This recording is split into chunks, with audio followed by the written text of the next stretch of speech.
Hello students, हमने अपनी पिछली क्लास में पढ़ा था गौरी चैप्टर के बारे में, जिसमें राधा कृष्ण जी जो हैं वह गौरी के लिए लड़का देखते हैं जिसकी उम्र 35 से 36 साल होती है और वह एतवार के दिन गौरी के घर गौरी को देखने आने वाले थे। अगले एतवार के दिन सीताराम जी देखने आने वाले हैं। इस बात को बाहर वालों से गुप्त रखा गया। भीतर आंगन में ही बैठने का प्रबंध किया गया और निर्धारित समय पर सीताराम जी अपने दोनों बच्चों को साथ लेकर गौरी के घर पहुंच गए। बच्चे भी वही खादी का कुर्ता और हाफ पैंट पहने हुए थे। दोनों ही बड़े प्रसन्न और हंसमुख थे। आते ही घर में खेलने कूदने लगे। उन्हें देख कुंती को यह घर नंदन कानन सा जान पड़ा। वह बच्चों के खेल में इतनी तन्मय हो गई कि उन्हें सीताराम जी से बात करनी है यह भी वह भूल गई। तभी छोटा बच्चा पिताजी के पास जाकर यह प्रश्न पूछता है कि माँ को दिखाने लाए हो तो वह कहाँ हैं। इसी दौरान बिल्ली के पीछे दौड़ते दौड़ते बच्चे घर के अंदर पहुंच गए। छोटे बच्चे ने गौरी का आंचल खींचते हुए कहा, क्या तुम ही हमारी माँ हो? गौरी ने उत्तर दिया, हाँ, मैं ही तुम्हारी माँ हूँ। कुछ क्षण बाद कुंती ने देखा कि बच्चे गौरी के साथ खुश हैं। माता पिता के बुलाने पर गौरी सीताराम जी से मिलने आई। बच्चे गौरी को माँ समझकर अपने पिता की सारी बातें जो थी, उनकी जो शिकायतें थी वह उनसे करने लगी। जाते समय सीताराम जी ने राधा कृष्ण जी की तरफ देखा और कहा कि मैं अपने बच्चों के लिए माँ चाहता हूँ, ना कि अपने लिए पत्नी, जो मेरे जेल जाने पर इनकी देखभाल कर सके। सीताराम जी के जाने के बाद राधा कृष्ण जी ने सोचा कि मेरी लड़की उनके बच्चों की धाय बनेगी। कुंती ने सोचा कि उन दोनों बच्चों का पालन करने के लिए कोई भी अपना जीवन व्यर्थ नहीं कर सकता है, क्योंकि कोई भी माँ बाप ऐसा नहीं चाहेंगे कि उनकी जो बेटी है वह किसी के घर ब्याह के जाए तो वह वहाँ की आया बनकर रहे। गौरी भी यह सोचती है कि किसी विलासी युवक की पत्नी होने से अच्छा है कि मैं इन बच्चों की माँ बन जाऊं। सीताराम जी को पक्का विश्वास था कि विवाह यही होगा।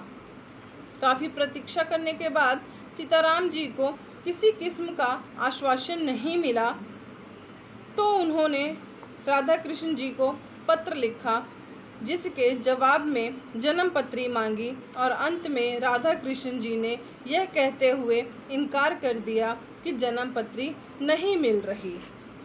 वहीं दूसरी ओर राधा कृष्ण जी ने गौरी के लिए एक दूसरा लड़का खोज लिया था, जो नवाब तहसीलदार था।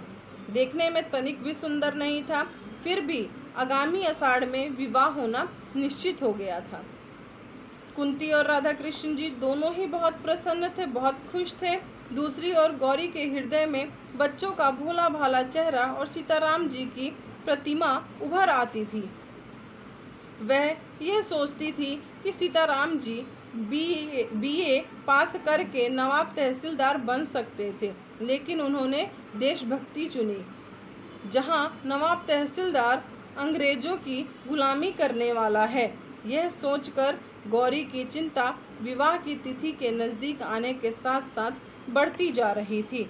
विवाह की तय गई तिथि 15 दिन पहले नवाब तहसीलदार के पिता का देहांत हो गया, जिसके कारण विवाह साल भर के लिए टल गया था और गौरी की चिंता जो थी वह दूर हो गई थी। इसी बीच स्वतंत्रता के आंदोलन की लहर बहुत तेजी से चारों तरफ फैल गई थी। लोग गिरफ्तार होते जा रहे थे, उन्हें सजा मिलती जा रही थी। यह सब देख गौरी को बच्चों की बड़ी चिंता होने लगी थी। इसी दौरान एक दिन गौरी ने अखबार में पढ़ा कि सीताराम जी को जेल हो गई है, उन्हें गिरफ्तार कर लिया गया है और उन्हें 1 साल की सजा सुनाई गई है। गौरी कुछ समय तक विचार करती रही, फिर अपनी माँ से कानपुर जाने की बात करती है। थोड़ी ही बहस के बाद कुंती गौरी का विरोध न कर सकी। अंत में गौरी उसी शाम एक नौकर के साथ कानपुर चली गई। 1 साल बाद जब सीताराम जी घर आते हैं तो वह यह सोचते रहते हैं कि पता नहीं कहारिन ने मेरे बच्चों का देखभाल अच्छी तरह से किया है या नहीं। रास्ते में उन्होंने बच्चों के लिए गर्मा गर्म जलेबी खरीदी और घर में यह सोचते हुए घुस रहे थे कि ना जाने बच्चों का क्या हाल होगा, लेकिन आंगन में वह गौरी को देख के आश्चर्यचकित हो जाते हैं और गौरी ने भी उनकी पद्मधूली माथे पर लगा ली है। क्यों पद्मधूली क्या है?